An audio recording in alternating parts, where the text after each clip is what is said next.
নমস্কার প্রিয় বন্ধুরা, কিছুদিন আগে পুরী ভ্রমণের কিছু স্মৃতি তোমাদের সঙ্গে ভাগ করে নেব। এক্সপ্রেসে পৌঁছে গিয়েছিলাম পুরী স্টেশন। পৌঁছেই কেমন যেন রোমাঞ্চ লাগলো। সেই ছোটবেলার সব স্মৃতি, সমুদ্রে স্নান, বাবা মায়ের সঙ্গে ঘোরা, বোনের সাথে বালিতে খেলা করা, সবই যেন চোখের সামনে ভেসে উঠছিল। আজ বহুদিন বাদে এলাম পুরীর এই সমুদ্র তটে।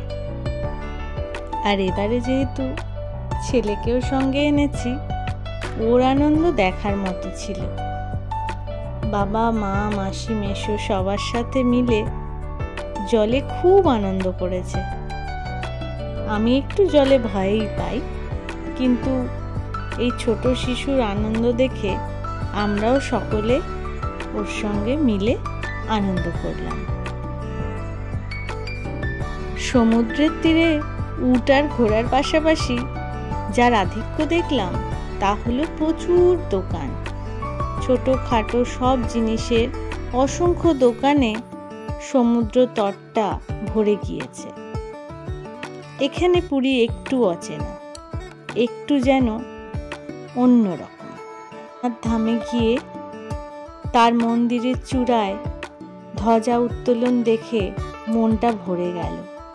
অনেক দিনের ইচ্ছে ছিল এই ঘটনার সাক্ষী হব। সেদিন অবশ্য পুজো দিইনি। পরের দিন ভোরবেলা স্নান করে মনে চলে গিয়েছিলাম জগন্নাথ দর্শনে। একটু ভিড় ছিল, কিন্তু দর্শন ভালোই হলো। দুপুরে লাঞ্চের পরে একটা গাড়ি করে আমরা গিয়েছিলাম কোনারক সূর্য মন্দির দর্শনে।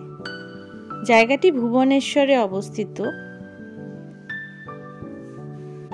এই মন্দিরের সঙ্গে জড়িয়ে রয়েছে অসংখ্য ইতিহাসের ঘটনা। হয়তো সব আমাদের জানা নেই, কিন্তু এক কথায় মন্দিরটি অসাধারণ এক শিল্প সৌকর্য। প্রতিটি ছত্রে ছড়িয়ে রয়েছে শিল্পের উদাহরণ। রথের শেপের এই মন্দির 24টি চাকার উপর দাঁড়িয়ে।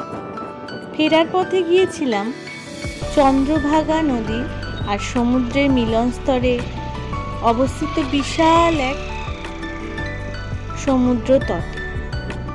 জায়গাটি এখনো পাণ্ডব বর্জিত, তাই বোধহয় এত শান্তি, এত নীরবতা আর এত সুন্দর।